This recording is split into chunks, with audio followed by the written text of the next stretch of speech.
Hi friends, எல்லாருக்கும் வணக்கம். இன்றைக்கி பார்த்தீங்கன்னா ரொம்ப டேஸ்ட்டான உடைத்து ஊற்றிய முட்டை குழம்பு தாங்க செய்ய போகிறோம். இது ரொம்ப டேஸ்ட்டாக இருக்கும்.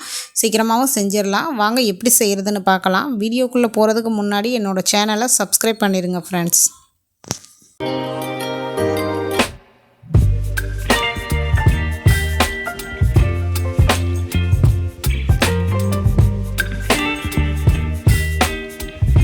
இப்போ இந்த குழம்பு செய்கிறதுக்கு தேவையான பொருள் பார்த்திங்கன்னா 3 ஸ்பூன் நல்லெண்ணெய் எடுத்திருக்கேங்க, 1 ஸ்பூன் இஞ்சி பூண்டு பேஸ்ட் எடுத்திருக்கேன், அப்புறம் பார்த்திங்கன்னா தேங்காய் விழுதுகள் எடுத்திருக்கேன், ஒரு 100 கிராம் சின்ன வெங்காயம் எடுத்து கட் பண்ணி வச்சுருக்கேங்க, அப்புறம் பார்த்திங்கன்னா ஸ்டார் பூ, பட்டை, கிராம்பு, ஏலக்காய், லவங்கம் இந்த மாதிரி எடுத்து வச்சுருக்கேன், கல்பாசி எல்லாம் எடுத்து வச்சுருக்கேன்.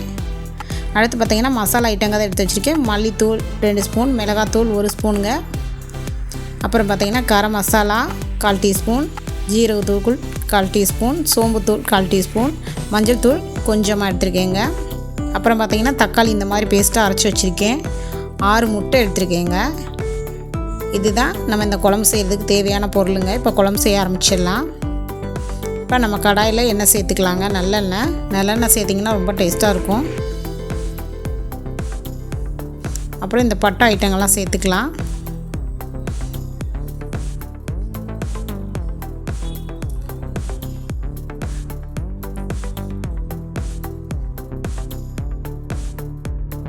தாளிக்கிறதுக்கு இந்த பட்டை ஐட்டங்கள்லாம் சேர்த்தாச்சு. ஏலக்காய், ஸ்டார் பூ எல்லாம் சேர்த்து இது பொரியட்டும்.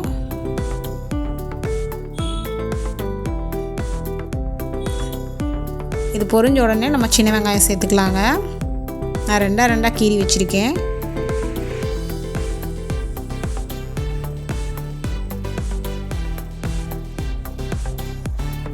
இப்போ வெங்காயத்தை நல்லா வதக்கிக்கலாங்க.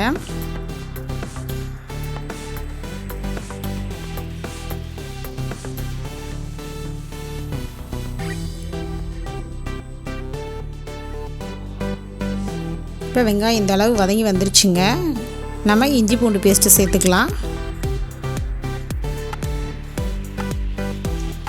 இஞ்சி பூண்டு பேஸ்ட்டு சேர்த்து அதையும் நல்லா வதக்கிக்கலாங்க. இந்த பச்சை ஸ்மெல் போகிற திருதி.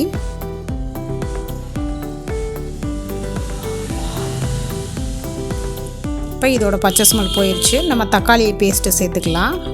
நான் 2 தக்காளி எடுத்து இந்த மாதிரி அரைச்சி வச்சுருக்கேன். அதை நம்ம சேர்த்துக்கலாங்க.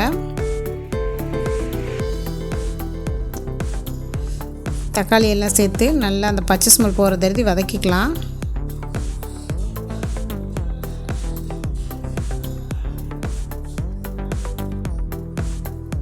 இப்போ இந்த அளவு வதங்கினோடனே நம்ம மசாலா எல்லாம் சேர்த்துக்கலாம். நம்ம எடுத்து வச்சுருந்த மசாலா எல்லாம்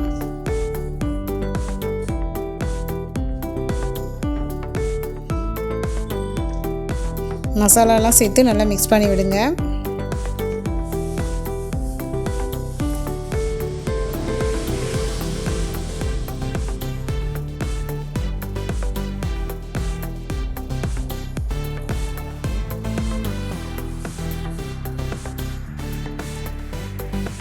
இப்போ பார்த்திங்கன்னா இதுக்கு தேவையான அளவு உப்பு சேர்த்துக்கலாங்க.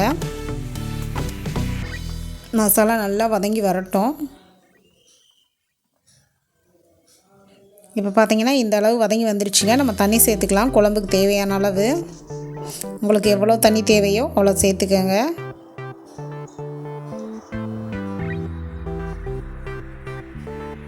இப்போ இந்த அளவுக்கு தண்ணி சேர்த்தாச்சு. உப்பெல்லாம் கரெக்டாக இருக்கான்னு செக் பண்ணி பார்த்துக்கோங்க. இப்போ இது கொதிக்கட்டும். இப்போ பார்த்திங்கன்னா நல்லா கொதிச்சிருச்சு. நம்ம அரைச்சி வச்சுருந்த தேங்காய் பேஸ்ட்டை சேர்த்துக்கலாம்.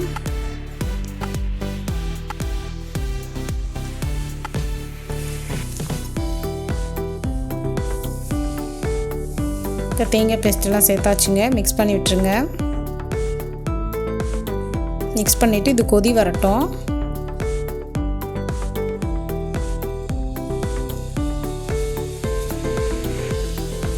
மூடி போட்டு மூடிடலாம். ஒரு 2 நிமிஷத்துக்கு மட்டும் கொதிக்கட்டும். இப்போ 2 நிமிஷம் ஆயிடுச்சுங்க. நம்ம ஓப்பன் பண்ணி பார்க்கலாம்.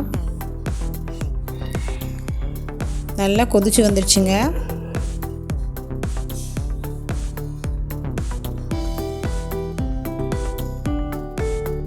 இப்போ நம்ம அடுப்பை சிம்மில் வச்சுக்கலாம். அடுப்பை சிம்மில் வச்சு முட்டைகளை ஒன்று ஒன்றா உடச்சி ஊற்றலாங்க. முட்டையை ஒரே இடத்துல ஊற்றிடாமல் கொஞ்சம் தள்ளி தள்ளி ஊற்றிடுங்க.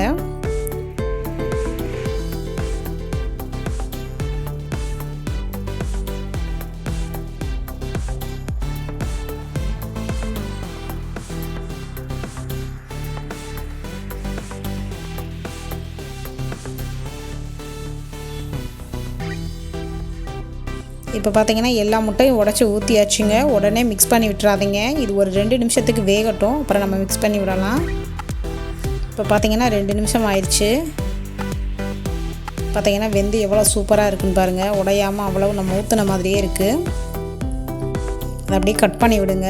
எல்லாம் மொத்தமாக இருக்கிறது மாதிரி இருக்கும். அப்படியே கட் பண்ணி விடுங்க பீஸ் பீஸாக. இப்போ சூப்பராக உடைத்து ஊற்றிய முட்டை குழம்பு சூப்பராக ரெடி ஆயிடுச்சு. இதே மாதிரி நீங்களும் செஞ்சு பாருங்கள். செஞ்சு பார்த்துட்டு எப்படி இருக்குன்னு சொல்லுங்கள். என்னோடய சேனலை சப்ஸ்கிரைப் பண்ணிடுங்க ஃப்ரெண்ட்ஸ்.